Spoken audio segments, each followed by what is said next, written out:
about comics. Let's talk about comics. Let's talk about comics. Let's talk about comics. Around Bay friends, it's Charles here, and I just finished reading G.I. Joe number 9. This G.I. Joe is part of the Energon universe, so this isn't part of the long-running G.I. Joe, a real American hero title, but the brand new G.I. Joe that is connected to Roid Rivals and Transformers. And this issue focuses primarily on CoverGirl and Baroness. We're in issue 9 now, and if you don't know, Baroness is part of the G.I. Joe team in this universe. I have been expecting some kind of turn since the first issue, but so far Baroness has been on the up and up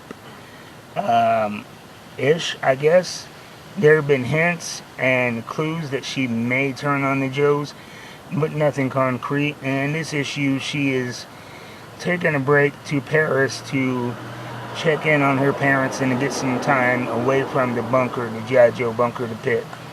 And CoverGirl is sent with her as kind of a chaperone because the G.I. Joe team does not trust her at this point. I'm not going to give away spoilers, just give you a few of the story beats here.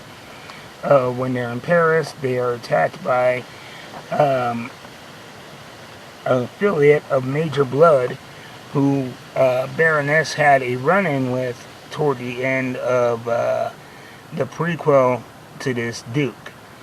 She ended up shooting his eye out in an escape from the pit when she was locked up with Duke in that series. That is a great series, by the way, Duke. Go check that out from Image Comics as well, part of this same universe. And so that's where they are in Paris, fighting off Major Blood and his associate.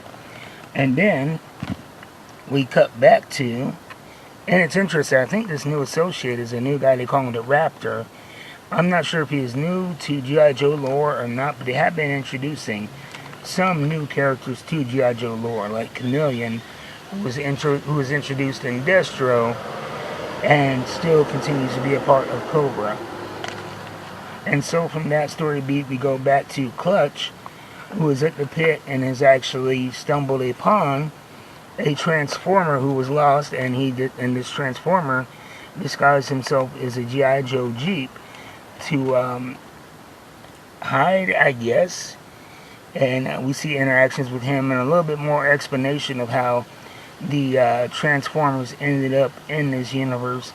And so issue number 9 is a very important issue, I think, because we get a lot of character development and a big shocking twist at the end in the CoverGirl Baroness angle. And we finally get a little bit more exposition of the Transformers' involvement in this G.I. Joe universe.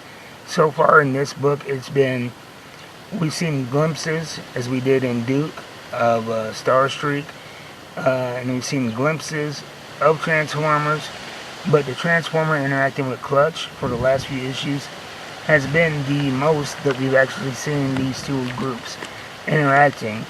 And we're finally getting a little bit of exposition from that side of the story. So it's a very, if you're a G.I. Joe fan, if you're a fan of action and comics, I would suggest this anyway. But especially number 9, because we get a lot of exposition and a lot of intrigue and a lot of fun action. So check it out at your local comic book store. And if you're local to Wyoming, I always suggest my friends at Spellbound, Apothecary and Entertainment. They're located in the East Ridge Mall, directly across from Hot Topic. And they're going to have their website up available soon, so you can order online from them. Great service and very friendly. I do a bunch of videos, actually. The unboxing I did recently was actually recorded in the store, so check that out. The one from, I think, the 31st of July. So I'll see you guys later. Until next time, keep reading them books. You know I will. I'm out.